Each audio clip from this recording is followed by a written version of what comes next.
Hello les amis, pour commencer, je vous pose une question. Où vous sentez-vous en sécurité, protégé de tout danger? C'est peut-être dans une cabane sous la table, ou bien en compagnie de vos peluches, ou main dans la main avec vos parents. Voici un film qui parle de... Ah, attendez, il manque encore quelque chose.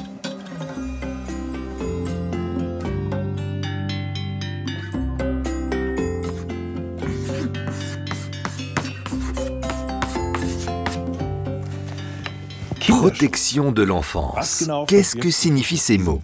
D'abord, découvrons un peu l'Indonésie. Cette année, c'est le pays présenté par la campagne des chanteurs à l'étoile. Vous allez faire la connaissance d'une fille qui vit dans un endroit très dangereux. Bonjour, je m'appelle Diva. J'ai 11 ans et je vis dans la ville de Surabaya. J'habite avec ma grand-mère et mon petit frère.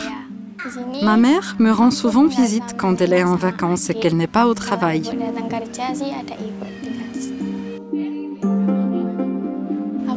J'ai aussi un grand frère. Il vit avec mon grand-père en face de nous.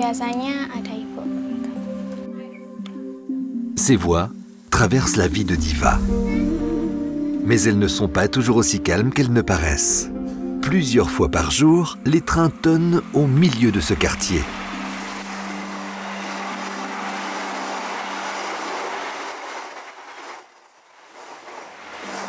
Alors, vous vous demandez sûrement pourquoi les gens ont construit leur maison si près des voies ferrées. Dans la ville où Diva vit avec sa famille, les maisons sont très chères et les logements bon marché sont rares. Les bandes étroites à gauche et à droite des voies ferrées sont les terrains les moins chers, alors les résidents les plus pauvres sont obligés de vivre là. Je crains un peu les trains, car il y a toujours des accidents. Je ne me sens pas en sécurité ici.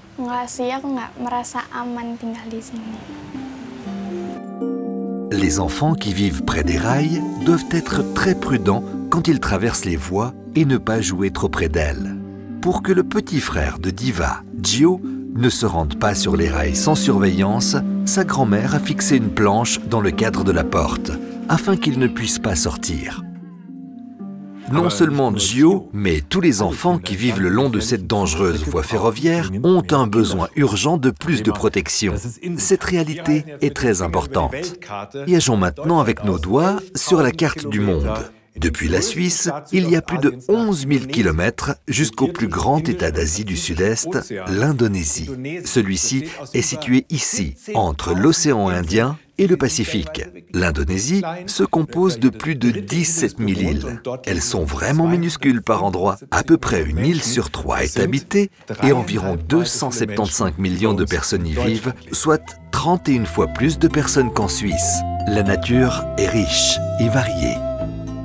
Des plages, des forêts tropicales et des volcans qui, de temps en temps, crachent de la cendre et de la lave, et des paysages verts à l'infini.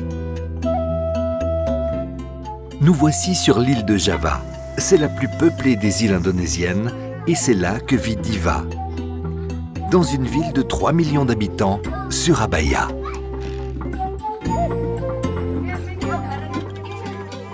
Malheureusement, près d'une personne sur 5 sur les 275 millions d'habitants vit dans la pauvreté.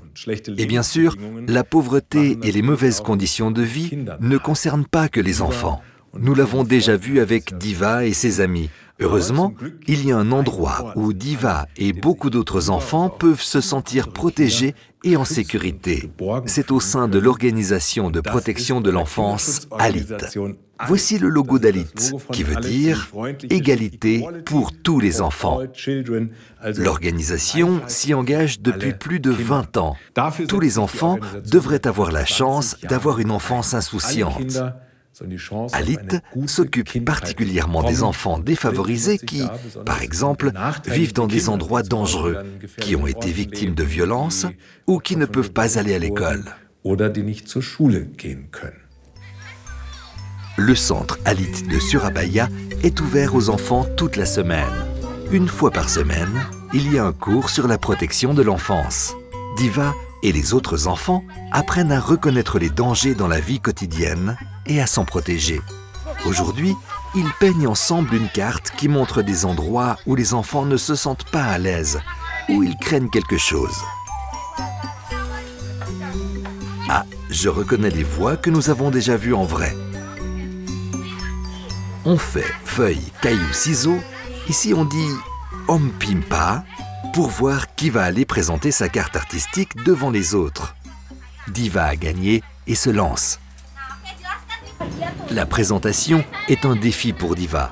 Parce que, vous en avez probablement déjà fait l'expérience, se tenir devant un groupe et parler nécessite du courage et de la confiance en soi. Ceux qui sont courageux et confiants se connaissent mieux et peuvent également mieux prendre soin d'eux-mêmes. La petite présentation de la carte rend les enfants attentifs. Ils partagent leur connaissance de l'environnement et sensibilisent les autres enfants aux dangers dont certains n'étaient peut-être pas conscients. De cette façon, encore plus d'enfants sont prévenus et peuvent se protéger. Les enfants aident les enfants. La devise de Missio Enfance est ici en pleine action. Retournons à la rencontre du groupe Alit. Il est dirigé par Rama, l'une des nombreuses jeunes ambassadrices d'Alit qui s'occupe des enfants. Elle a 22 ans et est étudiante. Rama veille à ce que les enfants se sentent à l'aise les uns avec les autres. Les choses difficiles et désagréables sont également discutées pendant ces rencontres. Aujourd'hui, elle répète avec les enfants une chanson qui a pour titre « Je me protège ».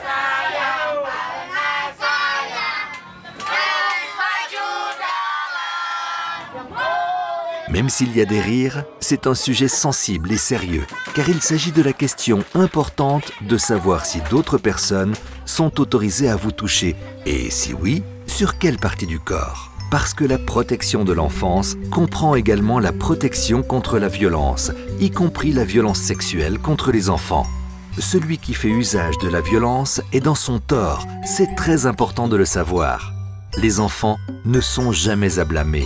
Si, par exemple, un enfant est touché contre sa volonté, il est important qu'il se confie à quelqu'un.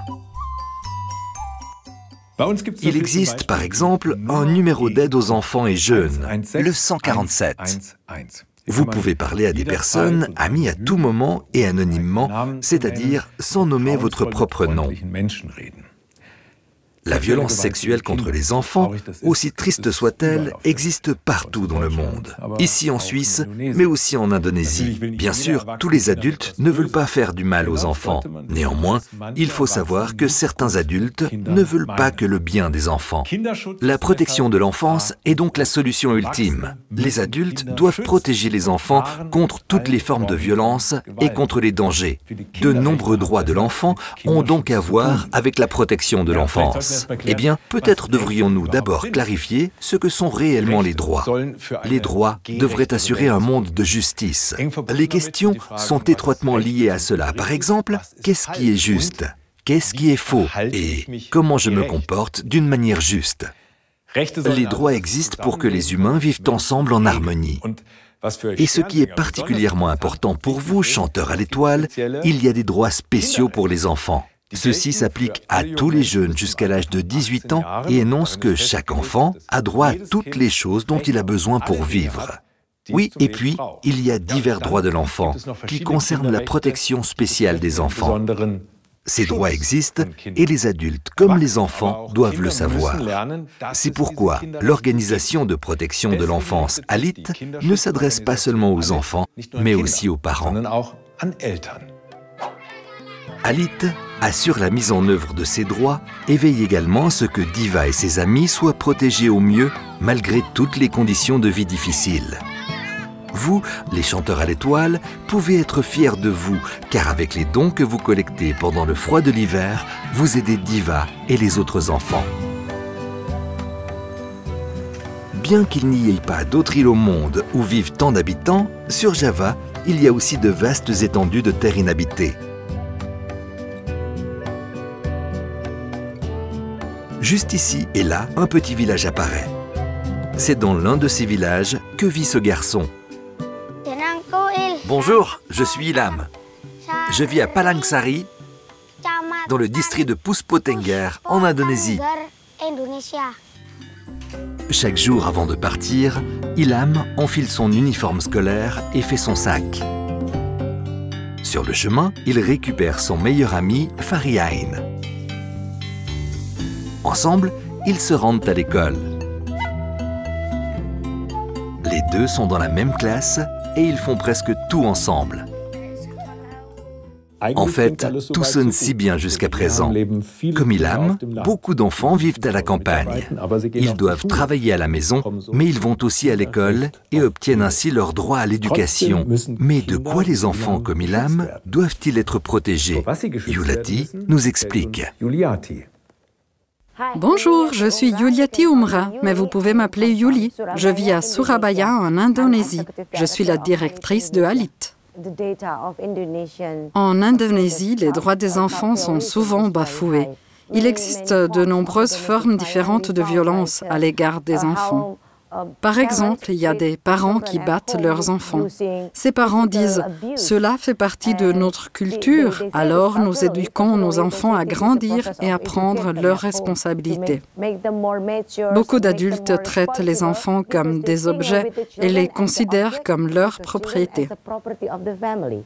De nombreux parents insultent également leurs enfants.